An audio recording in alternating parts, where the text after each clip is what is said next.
ఇంకోటి అంటే మీరు ఆంధ్రప్రదేశ్‌కు సంబంధించి ఒక విచిత్రమైనటువంటి ఒక సినారియో కనిపిస్తది. తెలుగుదేశం పార్టీ అధినేత చంద్రబాబు నాయుడు.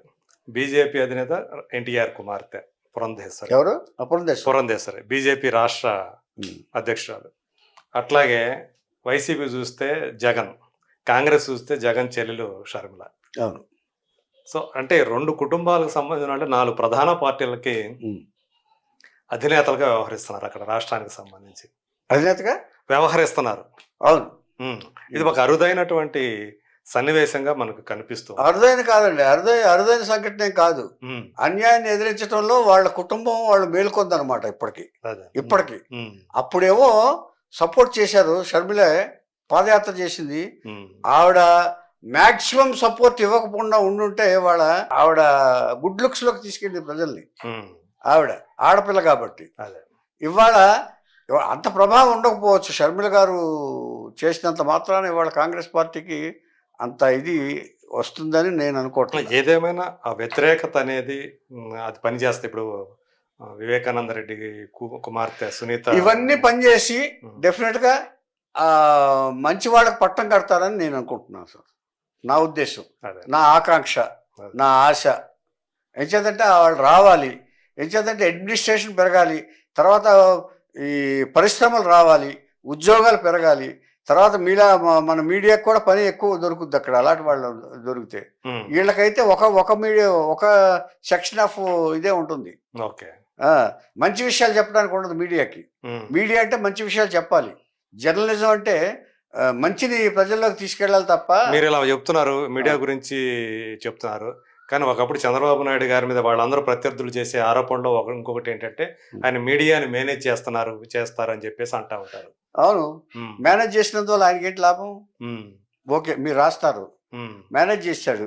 మీడియా ఇప్పుడు కోర్టుల్లో లేకపోతే జడ్జిల్లో మేనేజ్ చేస్తే లాభం, కానీ మిమ్మల్ని మేనేజ్ చేస్తే ఏంటి లాభం అంట?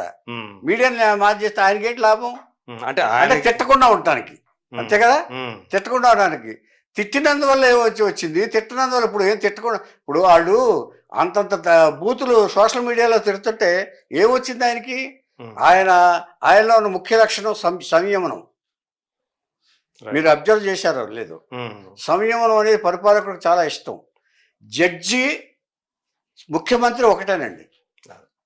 జడ్జి సంతకం చేస్తే ఏ శిక్ష అయినా వేయచ్చు, అలాగే ముఖ్యమంత్రి తలుచుకుంటే ఏదైనా ఏది చండాలమైనా చేయొచ్చు.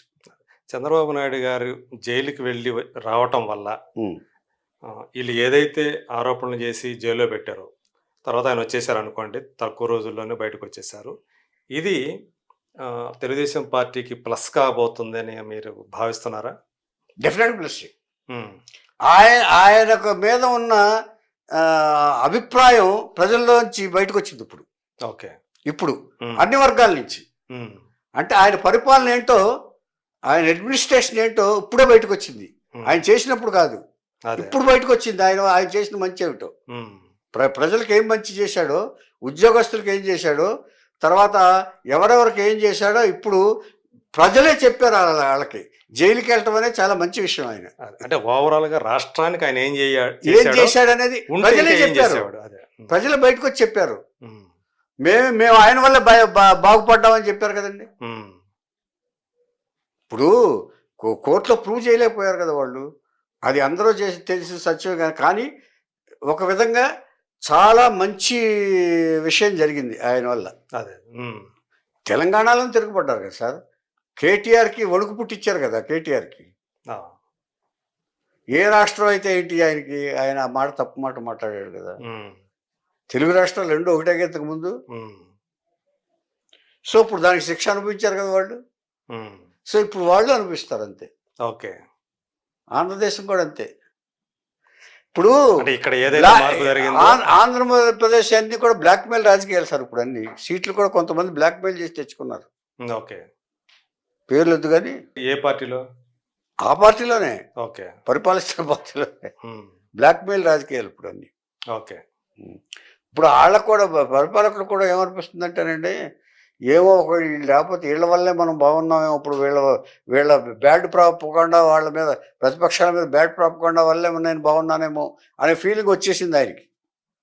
అది రావడం అనేది డేంజర్ మార్క్. అదే ఇంకోటి ఏంటంటే ప్రధానంగా వీళ్ళ మీద వచ్చింది ఒక ప్రత్యేకంగా ఒక కులమే ఆధిపత్యం చెలాయిస్తుంది, ఒక కులానికే మేలు జరిగింది. అమరావతి విషయంలో కూడా ఒక కులానికి సంబంధించినటువంటి భూములే ఉన్నాయి అందరూ చెప్పారు కదా అది అని చెప్పారు. ఓకే, కానీ వీళ్ళు వచ్చిన తర్వాత, వైసీపీ వచ్చిన తర్వాత కూడా వాళ్ళలో వాళ్ళకి సంబంధించినటువంటి ఒక పార్టీకి ఎక్కువ మేలు జరుగుతుంది అని చెప్పేసి వస్తున్న ప్రచారంలో నిజమే అంటుందంటారు.